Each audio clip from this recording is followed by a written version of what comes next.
Feeling overwhelmed about climate change? I get it. It can be pretty easy to fall into a rabbit hole of bad news.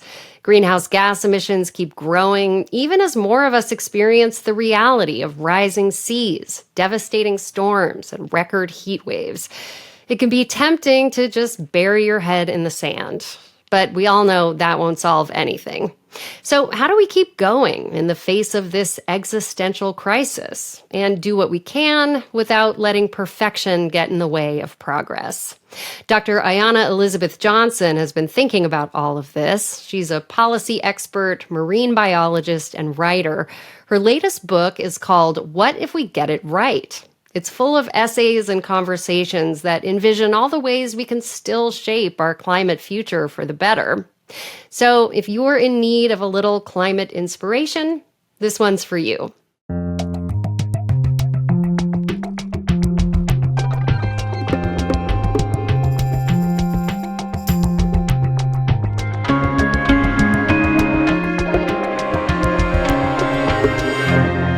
The book is, at its heart, a set of 20 interviews with people who have helped me to see the answers to that big question, what if we get it right? So I'm really trying to lean into helping people see that it's worth the effort.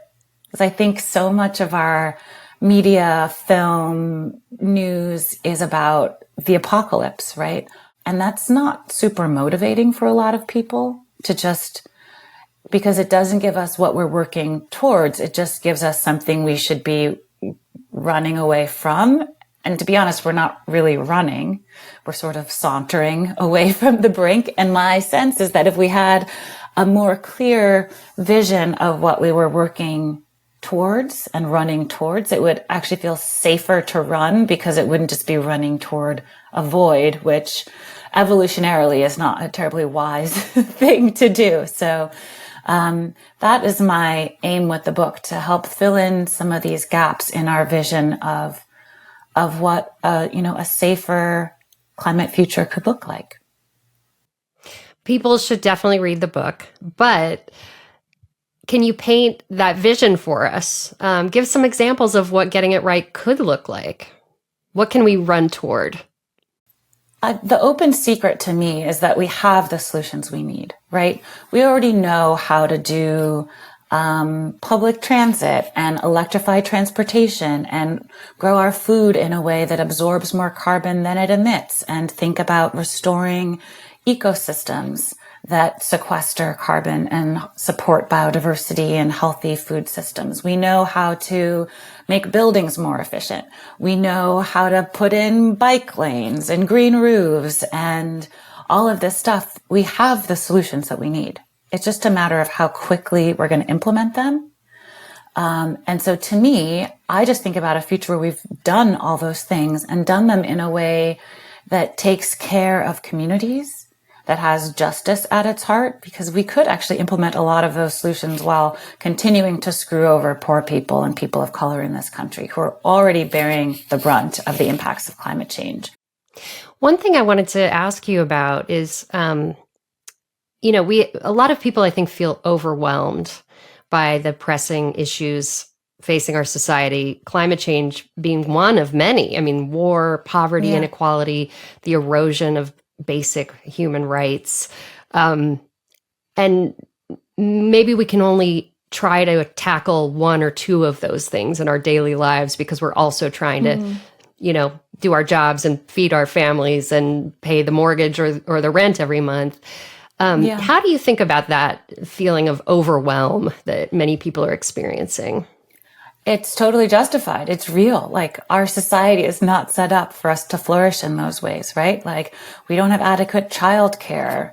Minimum wage is so low that it's hard to pay your rent, right? Like, these are real things that people are dealing with. And I would never, ever want to minimize just how hard it is to get through the day for most people in this country, I would say. And so the question that you're asking is in part like, how do we fit climate action into our daily lives? And at the same time, I want to say that it really is connected to all those other issues, right? If you care about poverty, if you care about justice, climate change makes all of those problems worse. And so finding a way to, whatever issue we're working on, make sure that we understand that climate is the context for all of that. It is literally the climate within which all these other decisions and impacts are happening. So there's, many different frameworks for thinking about how we can make a difference as individuals. But the writer and climate activist Bill McKibben, I think, said it best when he said, the most important thing we can do as individuals is stop being such an individual. We received a really thoughtful question from a Gen Z climate activist that I want to play for you. Hi, my name is Anaji Artis. I am a Gen Z climate activist and the founder and the executive director of 0 Hour. We're a youth-led climate justice organization leading advocacy to end the era of fossil fuels. And we believe that any action on climate or sustainability has to be system level change, and that we can solve this problem if our institutions change. But my question for you, recognizing that there is so much that individuals can do on sustainability, is how can we channel these individual interests and individual passions for sustainability into action for system level institutional change? This is such an important question. And I guess one of the ways, there's a few ways I think about this. One, this is the reason why I work on policy change. I think it's so important that we change the rules of the game, because right now the rules are rigged for fossil fuel companies, right? They're getting millions of dollars of subsidies from the government and taxpayer dollars like every day. So what does it mean to change the system? A lot of that has to do with policy, which comes back to the politicians we elect and whether or not they get this.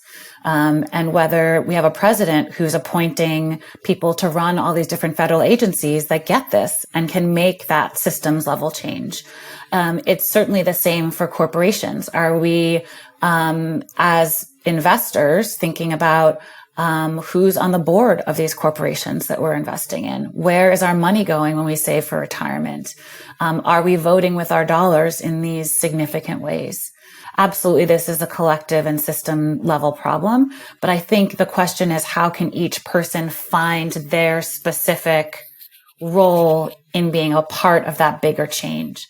And one of the ways that I think about that is, if we think about like a Venn diagram for climate action, right? If we think about one circle as, what are you good at? What are your skills, resources, networks? Like, what is it specifically that you can bring to the table?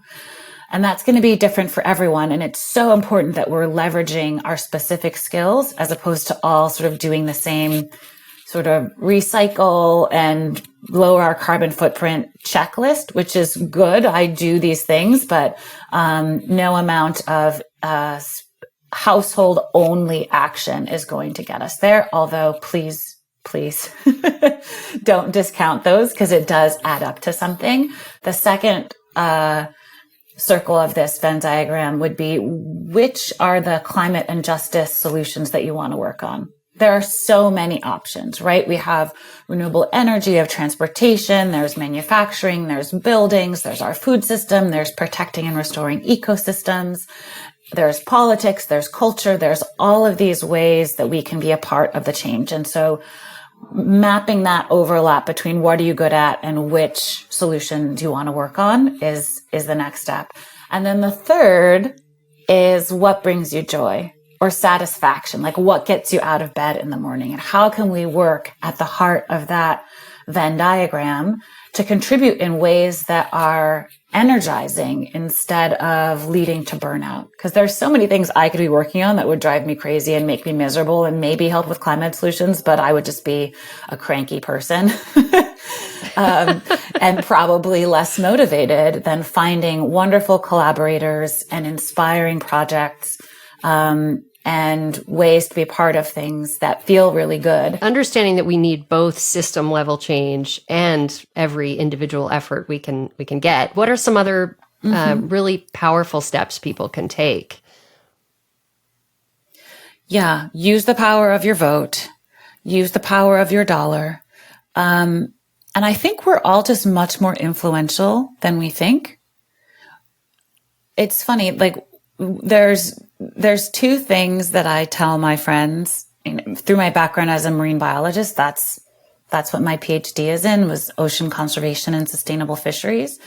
And so unsurprisingly, when people go out to dinner with me, I have some rules about what seafood I think should and should not be eaten, because some of it is deeply unsustainable. So anyone who's eaten at a restaurant that serves seafood with me knows that I have two hard and fast rules. One is you may not eat octopus in front of me. It's my favorite creature, and they are so smart, and I just don't think we should be eating them. And the other is shrimp, because 99% of the shrimp that makes its way to your plate is caught by either dredging the bottom of the ocean in a fine mesh net, and maybe 10% of what comes up is shrimp, and the rest is thrown back dead, and the habitat is destroyed. There's tons of fossil fuels involved in that process too. Or it's grown in aquaculture, which is often done in Southeast Asia, bulldozing the mangroves that would otherwise protect the shoreline from storms and be the nursery habitat for the other fisheries species, is grown in these with lots of insecticides and like antibiotics, because they're all getting sick because they're grown in such high densities. There's tons and tons of shit everywhere. It's disgusting.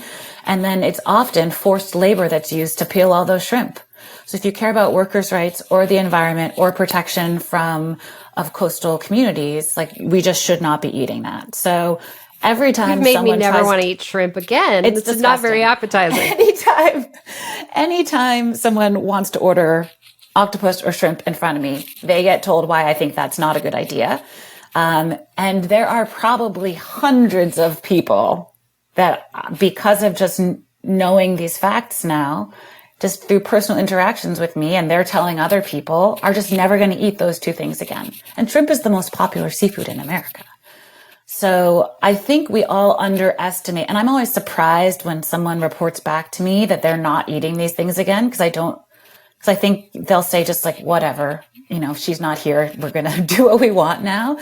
But so many of us, just like, once we know better, we do better, right?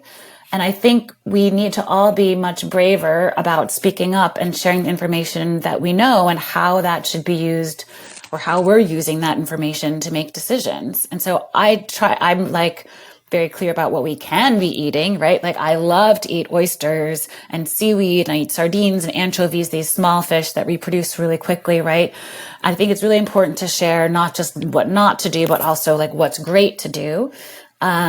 And that can have a lot of ripples. So I think we can all lean into that a bit more, and just without judgment, sharing what we're doing and how we're trying to make our way through this, so that it becomes less isolating and individual and more about how we're all navigating these questions that we're facing in our daily lives about how to be the best, sort of climate citizens that we can. It's not just about being a climate activist. It's about being a climate citizen. It's hard to have all this information. It's a lot to process. There's an insane amount of change that's hurtling towards us, and that we've never experienced as a species before. And so it would be sort of crazy to assume that we would all navigate this moment with perfect elegance. And so I think we all need to just be gentle with each other. We're all going to make a lot of mistakes along the way.